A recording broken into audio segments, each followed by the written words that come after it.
Ikiwa ndoto hizi tatu zinakusumbua, basi wewe unahitaji maombi haya. Ikiwa unasumbuliwa na hizi ndoto tatu, maombi haya ni kwa ajili yako. Ndoto ya kwanza. Ikiwa mara nyingi unaota ndoto kama uko shule au uko kijijini kwenu, kuna mahali fulani ulizaliwa, kuna shule fulani uliwahi kusoma, na wakati huo hauko kwenye level hiyo, lakini unaota ndoto uko kwenye level ile ambayo uliipita. Hii ndoto inaashiria kwamba kuna mambo yako mengi ambayo bado hayafanyikiwi kwa sababu kuna mahali yamekamatwa kwenye misingi. Kuna mambo yako mengi hayafanyikiwi kwa sababu kuna mambo yamekamatwa kwenye misingi katika maeneo ambayo umetoka, katika maeneo ambayo uliwahi kuwepo. Kwa lugha nyepesi tunaita ndoto za kurudishwa nyuma.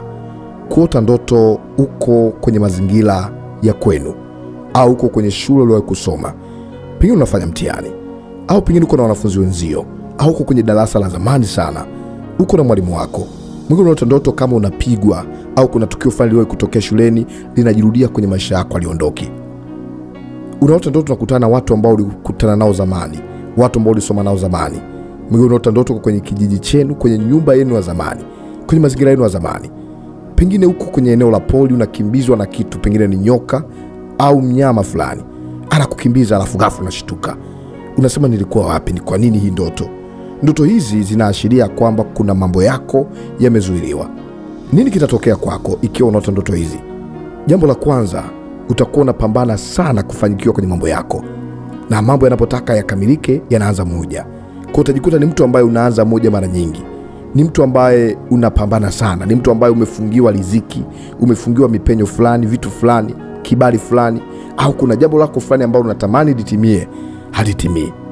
Ndoto hii inaashiria kwamba bado kuna mambo hayako sawa katika ulimwengu wa roho. Ndoto ya pili. Ikiwa unaota ndoto, na hii inajitokeza kwako pengine mara nyingi, unaota ndoto ni kama unafanya zinaa kwa njia ya ndoto, au unaonana na mtu fulani ambaye anakuja na kufuatilia, ghafla unaona kama kuna kitu kingine kimeendelea. Unahisi kama kuna mwanaume fulani au mwanamke fulani katika ulimwengu wa kiroho ambaye yuko pamoja na wewe kwa njia ya zinaa. Mwingine unaota ndoto unazini na ndugu zako, watu unawafahamu au watu usiowafahamu. Mwingine unaota ndoto haufanyi zinaa, lakini unaota ndoto unavalishwa pete au umevaa nguo za sherehe, au uko kwenye mazingira ambayo unaona kama uko kwenye sherehe fulani au katikati ya bahari.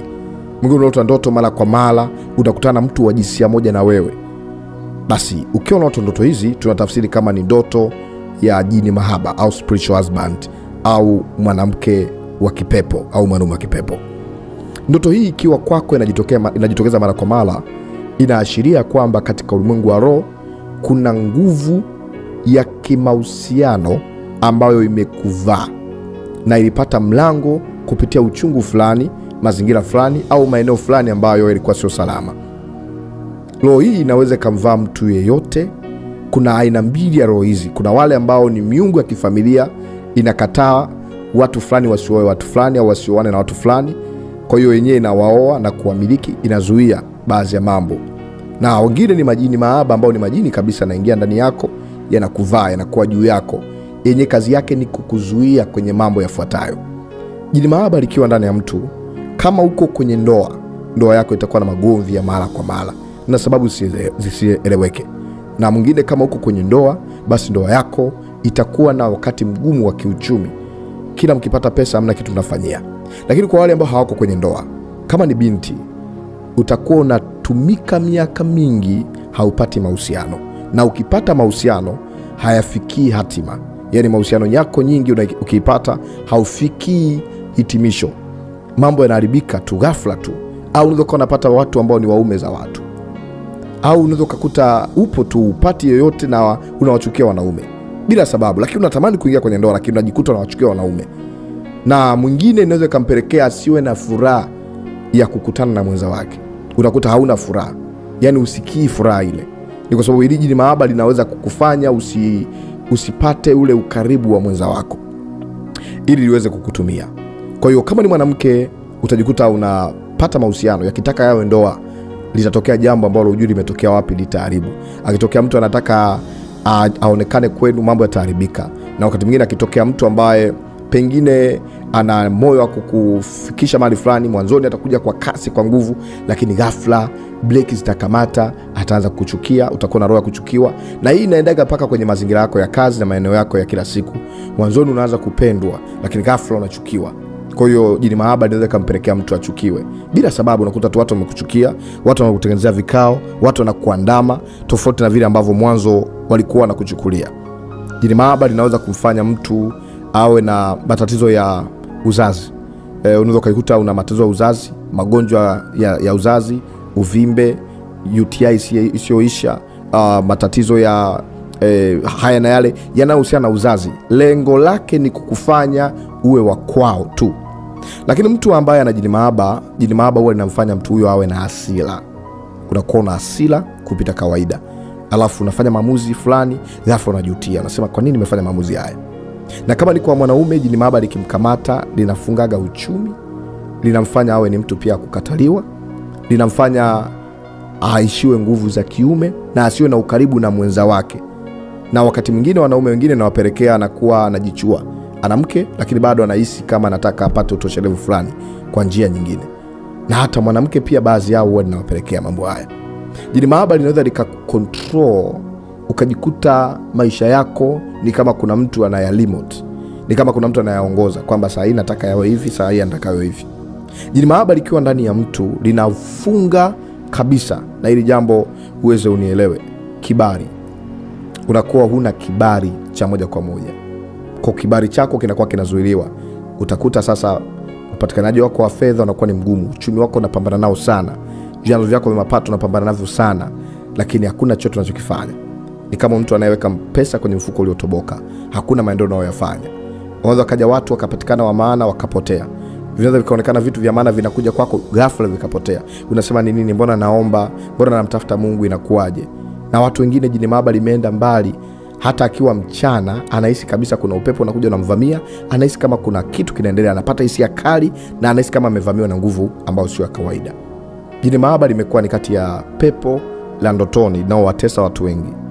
Limekuwa ni kati ya pepo la ndotoni ambalo linazuia furaha ya maisha watu wengi.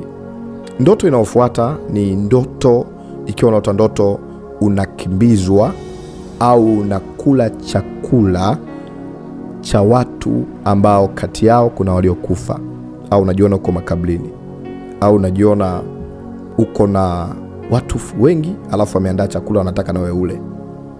Ndoto hii si ndoto nzuri. Ni ndoto inayoashiria kwamba roho ya mauti inakufuatilia.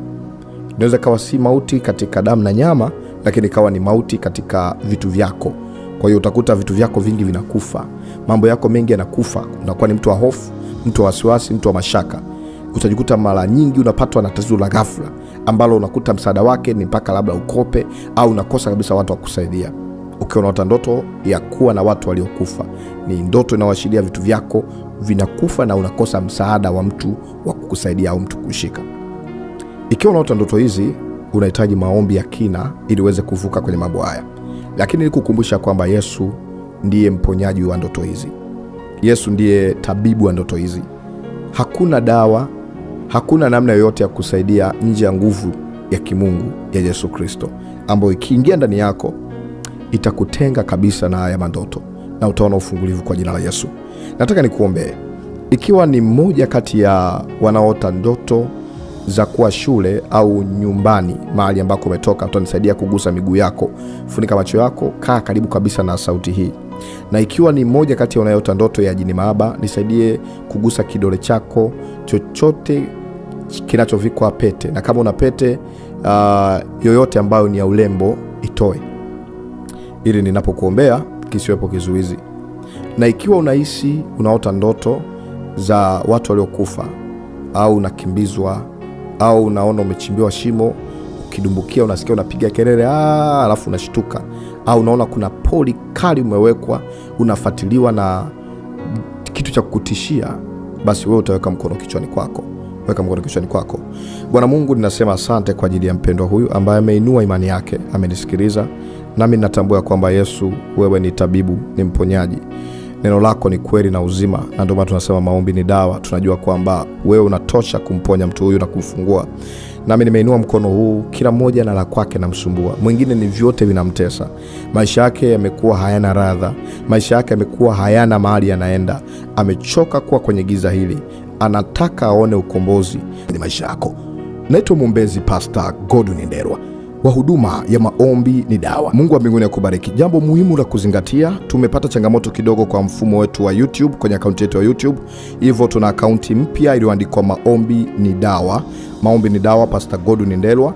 Ikiwa hujasubscribe kwenye akaunti yetu mpya iliyoanza na Maombi ni Dawa, basi bonyeza alama kusubscribe ili uwe wa kwanza kupokea vipindi vya kiroho. Ile akaunti yetu nyingine imepata shida kidogo, tunategemea itarejea baada ya muda, lakini haiko active kwenye majukumu ya kuweza kuupload. Basi unaweza kutumia akaunti hii ukajisajili kwa kubonyeza hiyo subscribe hapo palipoandikwa subscribe. Minya hapo, bonyeza alama ya kengele. Kama uliwahi kusubscribe kwenye ile akaunti, Mungu akubariki. Hii ni akaunti yetu mpya, bonyeza hapo ili uwe wa kwanza kupokea vipindi vya kiroho kama mwanzo, maana akaunti itakayoitumia zaidi ni hii ambayo umepata maombi haya ya Maombi ni Dawa by Pastor Godwin Ndelwa. Itakuwa ni akaunti official ya kupokea vipindi vya kiroho. Na kama unanifuata kwa njia ya mtandao wa kijamii kwa maana ya WhatsApp au TikTok, basi nakusihi ingia YouTube, andika Maombi ni Dawa, andika ndoto, Maombi ni Dawa ndoto, itakuja naamini clip hii. Ikija clip hii, bonyeza alama ya kusubscribe ili uwe mmoja kati ya wanafamilia wa Maombi ni Dawa. Mungu wa mbinguni akubariki na akutendee mema. Unahitaji kuachilia sadaka yako ya hiari, karibu kwa namba iliyoandikwa sadaka, na namba hiyo imeshia 91 na nyingine imeshia 79. Lakini pia unahitaji kunitafuta na kunipata kwa mahitaji zaidi ya